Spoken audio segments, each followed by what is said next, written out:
Muy buenos días a todos, mi nombre es Diego Esquivisky, voy a ser el profesor de ustedes en esta oportunidad del Seminario Gestión Productiva y Tecnología del Sector. Bueno, vamos a comenzar por el principio conociendo un poco las propiedades y características de la madera, que es el material o el insumo fundamental de esta industria. Como todos conocemos, la madera es un material de origen natural proveniente de los montes, tanto montes nativos como implantados, lo cual le confiere características muy especiales, a diferencia de otros materiales. Decimos que es un material heterogéneo y anisotrópico, que tiene características diferentes de acuerdo a las direcciones consideradas. Las características principales de la madera es que es un material poroso, celular, no es un material sólido y que está compuesto por diferentes tipos de células. En su mayor parte, células alargadas en dirección al eje principal del árbol, que es el eje del fuste del árbol. Las paredes celulares están constituidas fundamentalmente de celulosa, contienen lignina, que es el aglutinante entre las células de celulosas, y el lumen o cavidad de las células pueden contener distintos tipos de compuestos. Podemos diferenciar tres planos de corte en el cual la madera va a tener diferentes comportamientos: el plano transversal, el plano radial y el corte tangencial. En la siguiente figura podemos ver los tres diferentes planos de corte. Como bien mencionamos, la anisotropía es una de las características principales de la madera, en donde las propiedades físicas y mecánicas difieren de acuerdo al eje considerado. Contamos con dos tipos de madera, como dos grandes grupos de madera, que son las latifoliadas y las coníferas, que tienen propiedades y características diferentes unas de otras. Como vemos en este slide, un corte microscópico de una latifoliada, podemos diferenciar las células en forma alargadas, que son denominadas fibras, que en su interior también comparten otros tipos de células que se llaman radios leñosos, que corren en forma perpendicular a las fibras que están en forma longitudinal. Ahí existen vasos, que son vasos comunicantes, que están distribuidas entre las fibras. Y pasamos a las coníferas, que tienen características un poquito más homogéneas. Están compuestas de tipo fibras alargadas, que en este caso se llaman traqueidas, que son las fibras principales que confieren, digamos, la conformación del árbol y de la madera. Podemos diferenciar los radios, que corren en formas perpendiculares también, y otros tipos de células o canales que aparecen en el leño. Como mencionamos anteriormente, en coníferas las principales células son las traqueidas y en latifoliadas las fibras. En esta filmina podemos ver una estructura microscópica de una célula de madera. En términos generales podemos decir que la madera está compuesta por un 50% de celulosa, un 30% de lignina y el restante de otros compuestos como resinas, taninos y otros minerales. Podemos verificar en el leño de la madera lo que denominamos anillos de crecimiento. Se pueden diferenciar dos tipos de anillos, que son el de leño temprano y el de leño tardío o de otoño, en el cual existen distintas densidades de las células, ¿sí? En el leño temprano, el leño de primavera, podemos ver que las células son más esponjosas por el alto crecimiento que tiene, y en el leño tardío, el leño de verano, podemos ver que las células están como más aplastadas, que el lumen celular es más chico, por lo tanto esta parte es más densa, y es cuando el árbol deja de crecer. Otro concepto importante a tener en cuenta es la densidad de la madera, que es la relación entre la masa y el volumen, que puede estar expresada en kilogramos por metro cúbico o gramos por centímetro cúbico. Están relacionadas también al contenido de agua que presenta. Entonces, siempre que hablamos de densidad de la madera, tenemos que saber a qué porcentaje de humedad estamos hablando. Por ejemplo, una densidad de 500 kilos por metro cúbico a un 12% de humedad. La densidad de algunas especies en condiciones de uso, tenemos acá a la vista, por ejemplo, pino elioti, pino tadeda, pino paraná, otras. También podemos encontrar una variación de la densidad dentro de una misma especie, dependiendo de la calidad del sitio y la región donde fue plantado, de la densidad de la plantación o del tratamiento silvicultural que hayan tenido y de la variedad genética, entre otros. Dentro de un mismo árbol también podemos encontrar variaciones de densidad de acuerdo a la porción de madera donde es considerada, si es madera central o es madera lateral. La madera central tendrá menor densidad y la madera lateral tendrá mayor densidad. Como vemos en este slide, la madera central tiene anillos más separados, por lo tanto menor densidad, y la madera lateral o más periférica, la parte más afuera del árbol, tendrá mayor cantidad de anillos, por lo tanto una densidad mayor. El concepto de densidad también va a tener influencia en el peso, por supuesto, y en el uso posterior que puede tener una determinada especie o un tipo de madera. Por ejemplo, para pisos, para estructural, para molduras, para muebles, van a tener diferentes tipos de usos. La dureza de la madera es otro concepto relacionado a la densidad. Cuanto más denso, más se puede decir que más dura es la madera. Hay distintos tipos de determinación de dureza con distintos métodos de laboratorio. No nos vamos a detener en esto, es solamente para que lo sepan. Otro de los conceptos de fundamental importancia es el de la humedad de la madera, que influye significativamente en los procesos posteriores a los cuales va a ser sometida. La madera, al ser un material de origen natural, está generalmente saturada de agua y por lo tanto en general no puede ser utilizada recién procesada, sino que debe secarse previamente. Podemos definir la humedad de la madera como el contenido de humedad que contiene en relación a su peso seco, ¿sí? Ahí, como se ve en la fórmula, es el peso inicial menos el peso seco final, expresado en porcentaje. Podemos determinar tres tipos de aguas que están contenidas en la madera: el agua libre, el agua de saturación y el agua de constitución. El agua libre es la que denominamos agua, es cuando denominamos cuando la madera está verde, ¿sí? Es el agua que está en el lumen celular y que se libera libremente al momento de ser sometida a secado. El agua de saturación es el agua que está adsorbida con D, pegada a las paredes celulares, ¿sí? Cuando toda el agua libre se fue de la cavidad celular, a partir de ese momento comienza el agua que se denomina agua de saturación, que está entre un 25 y un 30% de agua contenida en la madera. Y el agua de constitución es el agua que forma misma los componentes de la madera, por lo tanto esa agua es agua contenida en las moléculas, no se la puede sacar, es el agua, se destruiría completamente la madera si intentamos sacar esta agua. Otro concepto es la humedad de equilibrio, que es cuando la madera se equilibra, el contenido de humedad de la madera se equilibra con el medio ambiente circundante.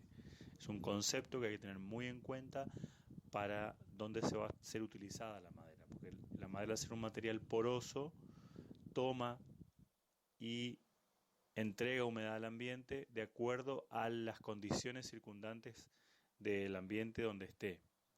La humedad de equilibrio va a variar de acuerdo a la región considerada. Por ejemplo, en provincias del noreste, como Misiones, Corrientes, Chaco, donde hay humedades altas, va a ser la humedad de equilibrio va a ser muy diferente y seguramente mucho más alta que lugares como Mendoza, San Juan, o sea, la región de Cuyo.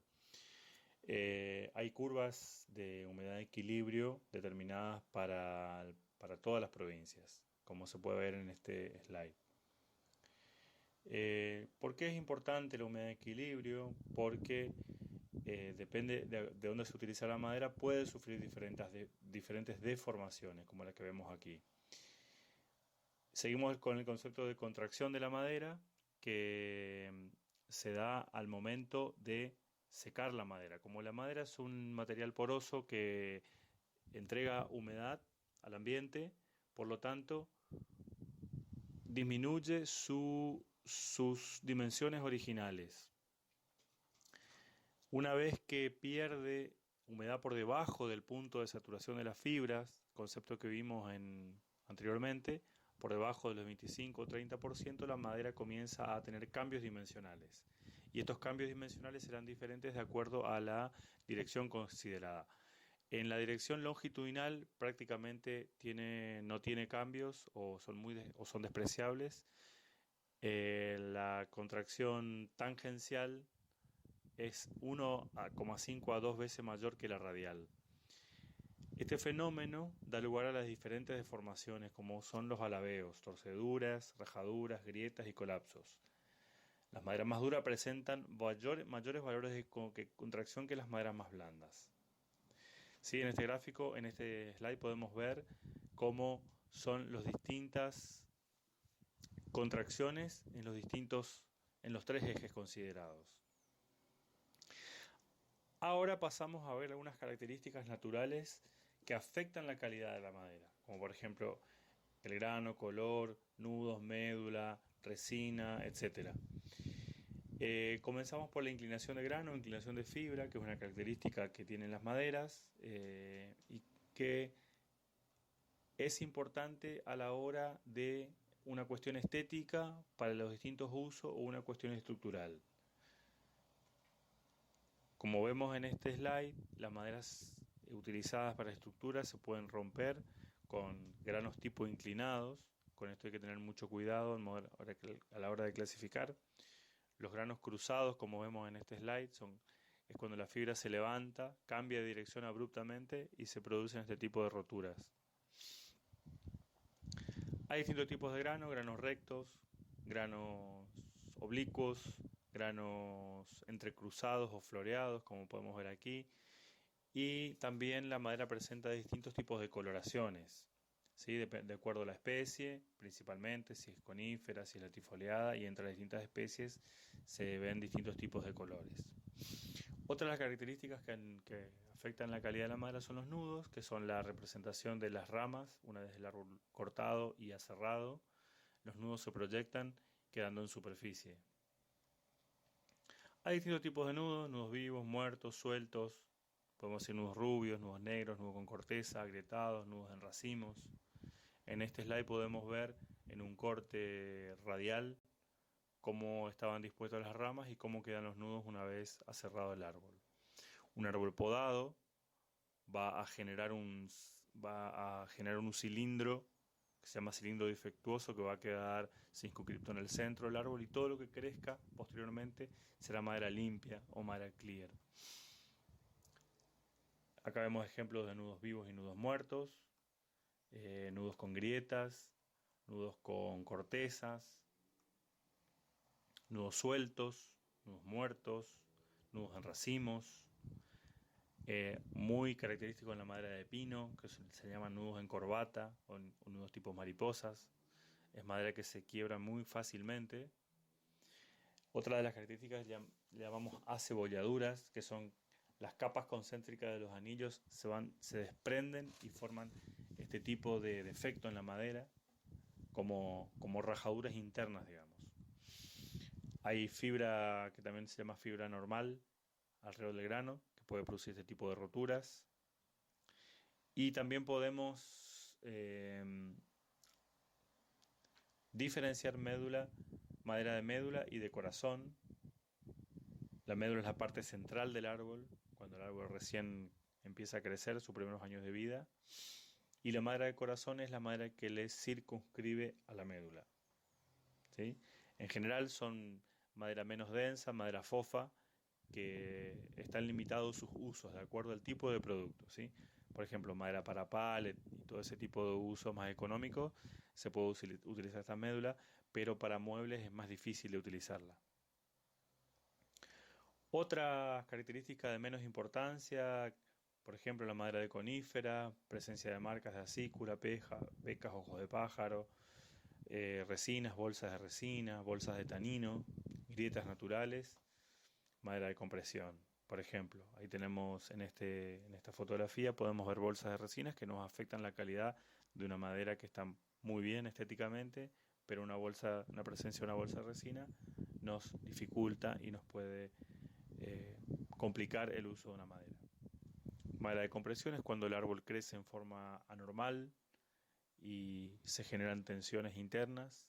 Es madera que generalmente no sirve para uso estructural, puede servir para uso de apariencia o mobiliarios.